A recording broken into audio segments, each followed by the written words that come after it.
Hello world, welcome back to my channel. So it is the month of June and we all know what that means. It's Pride Month. So in honor of Gay Pride Month, I thought I'd make a video discussing Wentworth and the outstanding job they did at representing the LGBTQ plus community on the series throughout all of their 9 seasons. The romance, the love, the drama, the love triangles, the excitement of kissing a girl for the first time, the realization that you like the same sex, and the empowerment that comes with finally knowing who you are. It was all in this show. There was an array of characters who identified as gay, lesbian, bisexual, transgender, all of them with their own unique stories. And in this video, we're going to talk about them. All of them. And we're going to celebrate their gayness because that is what one does during Pride Month. As a woman who loves the ladies, I was pleased to see how much representation there was on Wentworth. Within the first 10 or 15 minutes of the very first episode of the show, we got a little taste of how inclusive this series was when we were introduced to the first lesbian characters on the show. Francesca Doyle, aka Frankie, and her girlfriend Kim Chang. We saw Frankie sharing an intimate moment with Kim inside of one of the empty cells in their unit. And this scene perfectly set the tone for the show and let all of us viewers in the LGBTQ plus community know that this show was not afraid to tell our stories. The scene was quick and to the point, and it was fun and just a little dirty. And my favorite part was when Frankie licked the entire palm of her hand before inserting it into Kim Chang's vagina. Vagina, the most mystical of all caverns and one of my favorite places to explore. So Frankie and Kim were the first lesbian couple on Wentworth that we got to see, and their relationship was pretty cool, except for the fact that Frankie had a crush on one of the staff members, Erica Davidson, who later went on to become governor of the prison. We're going to talk more about Erica in a minute, but back to Kim. So Kim Chang, like I said earlier, she was dating Frankie and she seemed to be in love with her. But at one point later on in the series, Frankie accuses Kim of being, quote unquote, gay for the stay, which is a term used to describe a person who is in a same-sex relationship, but only while incarcerated. And then the second they're released from prison, they go back to dating people of the opposite sex. Whether or not Kim was gay for the stay, in my opinion, it's irrelevant. I feel that she really loved Frankie and she wanted to be with her. And to me, this was proven after Kim was released and ended up reoffending so that she could be sent back to Wentworth so that she could be with Frankie again. You know, but who knows? Maybe at first Kim was attracted to Frankie because she was a famous reality TV star. And maybe her reasons for wanting to be with Frankie weren't purely based off of the fact that she was genuinely attracted to women exclusively.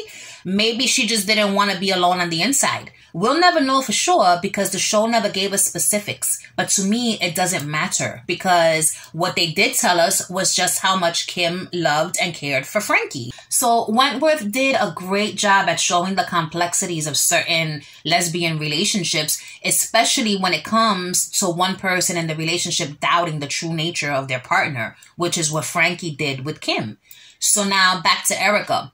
Erica was a very fucking interesting character because she was the first character we saw on the show who struggled with coming to terms with who she was. All throughout season 1, Frankie flirted with Erica, and at times Erica seemed to be bothered by it, but there were times when she seemed to enjoy it, okay? At one point, she even found herself sexually aroused by the sight of Frankie and her girlfriend Kim kissing, as we all saw in that scene where Erica was in her office pleasuring herself while watching the couple kissing on CCTV.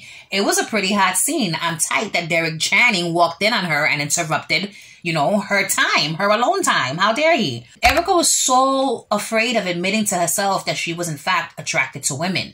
And in that flashback scene where she was meeting with a client of hers inside of that fetish club, she was almost lured into a group adult party, if you will, by a woman. She was ready to walk through that velvet curtain and get her freak on, but she ended up running away the second she saw that her client was watching her.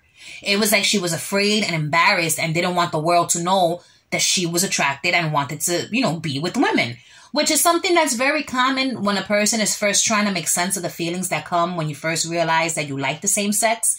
It can be a scary time. And Wentworth did such a good job of showing us that through Erica's character.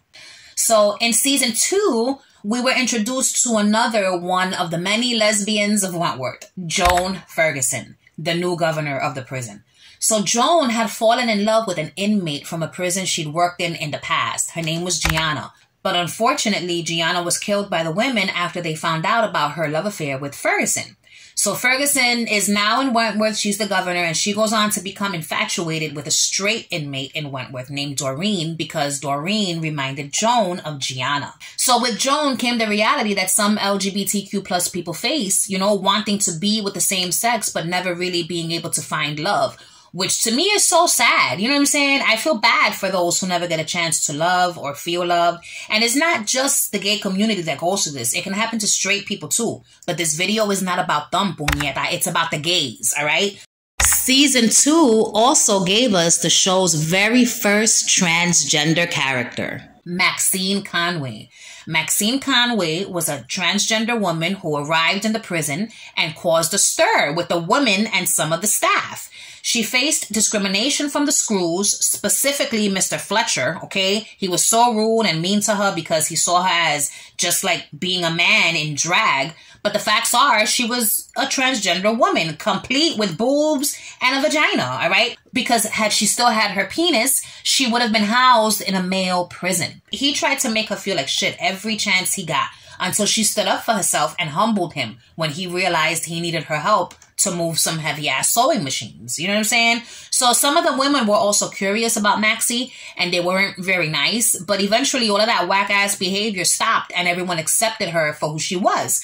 And most of them even grew to love her. Her stories were interesting as well. She faced her own hardships on the show besides just being discriminated against. She had to deal with, still being in love with her partner, whom in a moment of rage, she stabbed, and now he wants nothing to do with her, you know what I'm saying? And she also had to deal with the fact that she had wanted to start a family with him and accept that she was never going to have that family with him. In season 3, we got some really juicy storylines, and we had the displeasure of meeting Wentworth's most disgusting lesbian, Juice. A self-proclaimed butch and leader of the boys, which is what she called her crew, made up of, you guessed it, more lesbians. This group of women were the absolute worst, okay? Preying on the women and taking from them what they wanted through force and against their wills 99% of the time. You know what I'm saying? They were terrible. And their leader, Juice, she was infected with hepatitis, a disease which she loved to spread around that prison, boy. She should have been put in isolation, if you ask me. Not because of her disease, but because she was a predator who liked to infect people. And that's just wrong. You know what I'm saying? So season 3 also gave us the birth of one of the best love stories on Wentworth, Frankie and Bridget.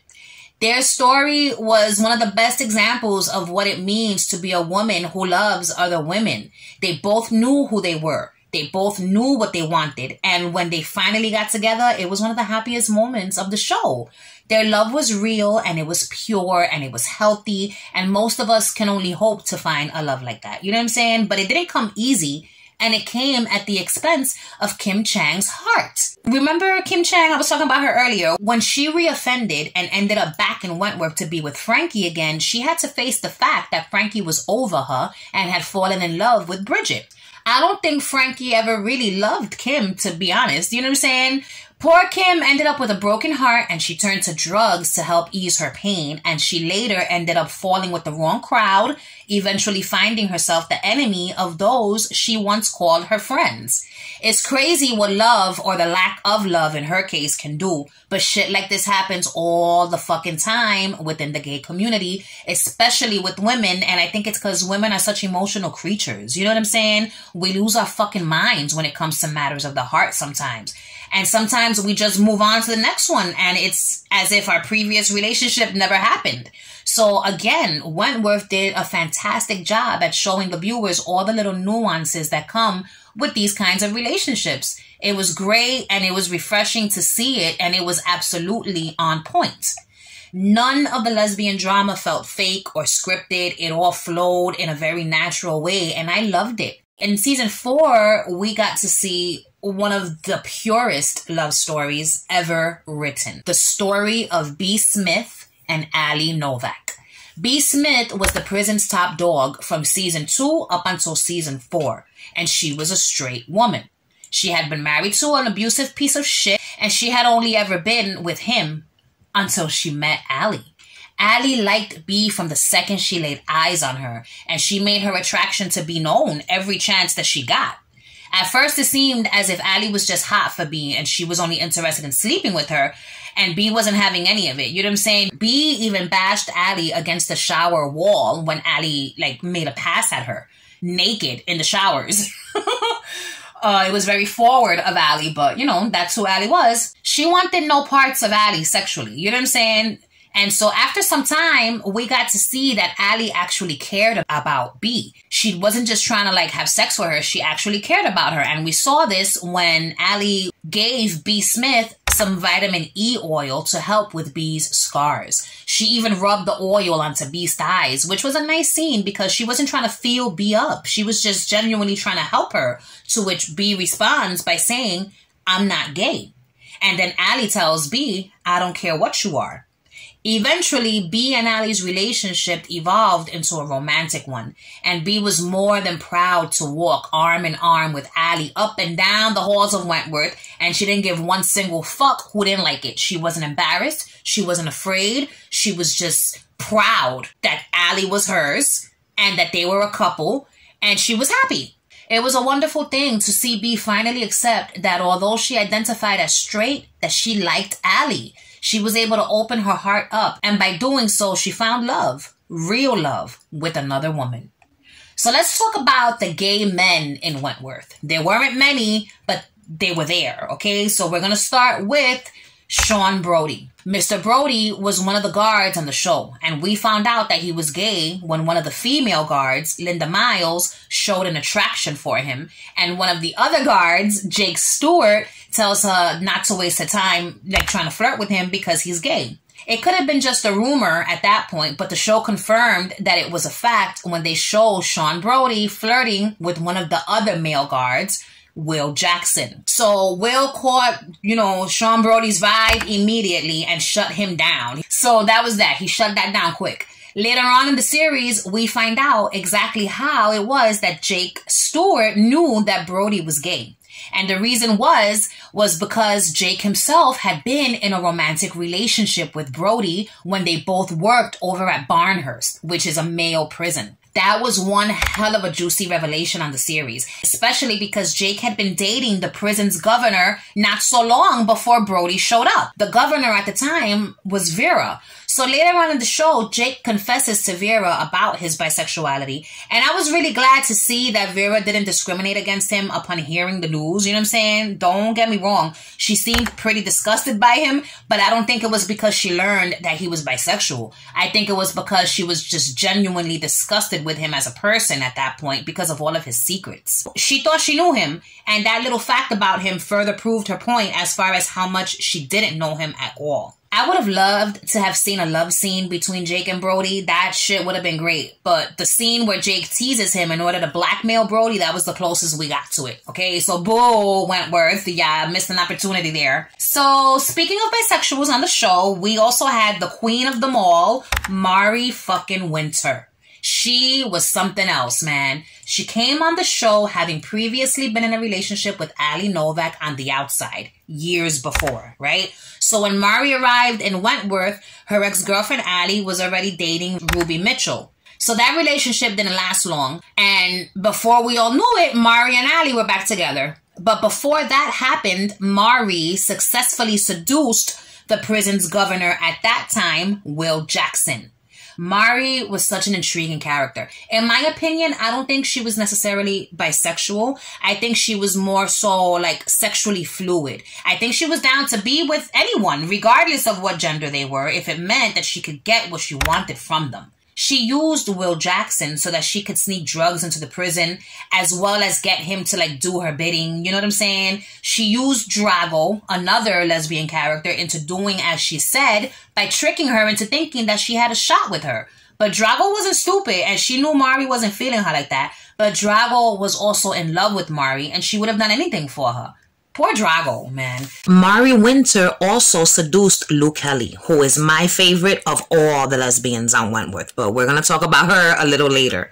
So Mari pretended to want Luke Kelly for her own personal reasons. You know what I'm saying? She was using Luke Kelly so that she can get information from her so that she can go give it to Rita and prove to Rita that she was this changed woman. So this just further proves my point about Mari willing to sleep with whoever it is just to get whatever it is that she wants or needs at the time. You know, but at the end of the day, I do believe that Mari truly loved Allie. That's another thing that Wentworth got right, showing that sometimes, you know, you don't have to put a label on things. You could just be a person who likes whoever it is that you like. There doesn't have to be a label put as to who you are. You know what I'm saying? And with Mari, I think that was a good example of a character who was just down for whatever with whoever. In the final 2 seasons of Wentworth, we also got to see a character named Sheila Bausch, who was the one lesbian on the show who believed that to be gay was a sin.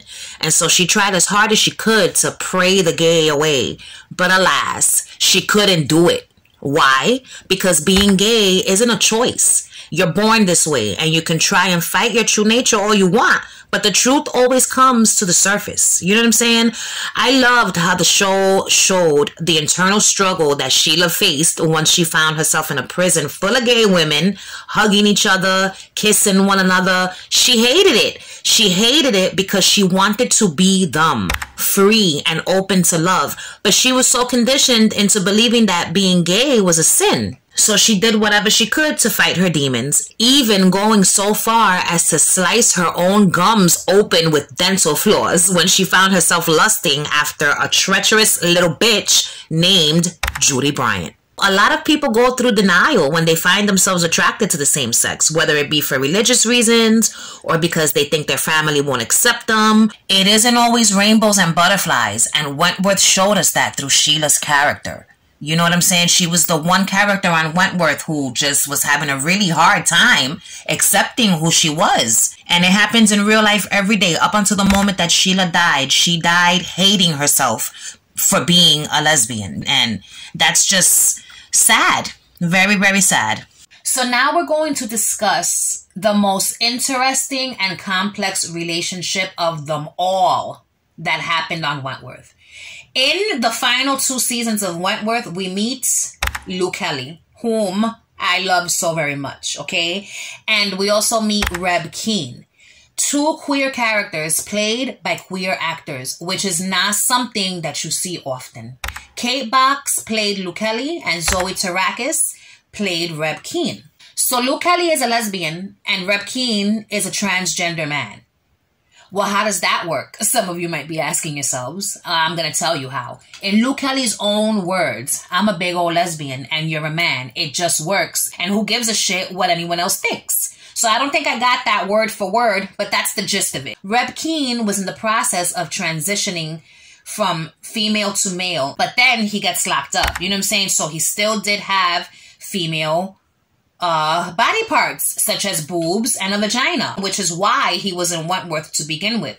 And let me just say that the show did a phenomenal job at telling Reb's story, okay? They showed us how his mom couldn't accept him for who he was and sent him to conversion therapy, which is a practice that should be banned worldwide, if you ask me. How the fuck conversion therapy is still a thing that goes on in places is fucking beyond me. We see him overcome all the shit he went through with the help of his one true love, Luke Kelly, okay? We see him struggle in the prison once he was unable to have access to his HRT. We see his body betray him when he starts getting his period again. We see him resort to taking black market medications and ending up in the hospital because of it.